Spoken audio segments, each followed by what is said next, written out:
मैत्रिणीने डिनरला बोलवलं होतं आणि सध्याचं ट्रेंड लाल बांगडीचं रील बनवायचं असं आम्ही ठरवलं. त्याच्यासाठी सगळ्यांनी लखनवी कुर्ते घालून यायचं आणि मग 1-1.5 तास आम्ही ती प्रॅक्टिस करून एकदाचा रील बनवला आणि त्याच्यानंतर आम्हाला प्रचंड भूक लागली आणि आमचा लाल बांगडीचा डान्स पण झालेला आहे. इन्स्टावर तुम्ही नक्की बघा. नंतरची पार्टी केली ती फ्रेंड्सचे बड्डे होते आणि छान वेगवेगळ्या टाईपचे केक खायला मिळाले. मस्त मजा आली. मैत्रिणी चान्सेस शोधत असतात ना, की कोणाचे काय वाढदिवस आहेत किंवा कोणाच्या घरी कोणी नाही आहे, की आपण लगेच बोलवतो मैत्रिणींना, "चला या, या." तशीच आमची पहिली पार्टी त्याच निमित्ताने झाली होती. तिसरी पार्टी तर आणिच मोठी झाली. कारण बिल्डिंगमधले जे सगळे माझ्यापेक्षा छोट्या-छोट्या माझ्या ज्या मैत्रिणी आहेत, त्यांचा हट्ट असतो, "नाही तुम्ही पण आमच्याबरोबर चला."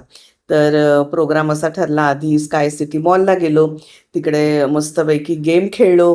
त्याच्यानंतर फिरलं, शॉपिंग-टॉपिंग झाली आणि मग आवडीचं म्हणजे फोटो सेशन आणि मी तर अजिबातच कुठे चान्स सोडत नाही. असे छान काही बॅकग्राऊंड वगैरे मिळालं, की मस्त आपले धडाधड फोटो काढून घ्यायचे. कारण आपण छान तयारी होऊन गेलेलो असतो. रीलसाठी मटेरियल मिळतं आणि कसे काय कपडे आपण घातलेले ते कसे काय दिसतात ते पण समजतं. आणि हे सगळं करून खूप भूक लागली होती. तर तिकडे आम्ही पिझ्झा घेतला.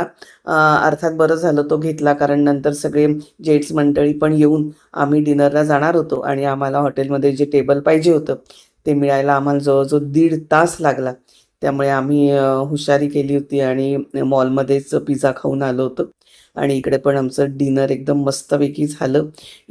अर्थातच नॉनव्हेज सगळं चिकन मटनचे स्टार्टर्स आणि हे बाकी तुम्ही बघतातच आहे चिकनचे मेन कोर्समध्ये चिकनचे 2 डिश होत्या. रोटी, राईस आणि मला नूडल्स प्रचंड आवडतात. त्यामुळे छोट्या मैत्रिणींच्यामध्ये मी पण होती, की त्यांनी नूडल्स मागवलंय. तर अरे वाह! चला मला पण हवं होतं. मी पण खाल्लं ते आणि मग पोट इतकं गच्च भरलं होतं. पण तरीही छोट्या मेंबर्ससाठी सिझलिंग ब्राउनी वगैरे मागवलं आणि छान आम्ही मस्तपैकी धमाल केली. असे चान्स मिळाले, की ते मस्त एन्जॉय करून घ्यायचे.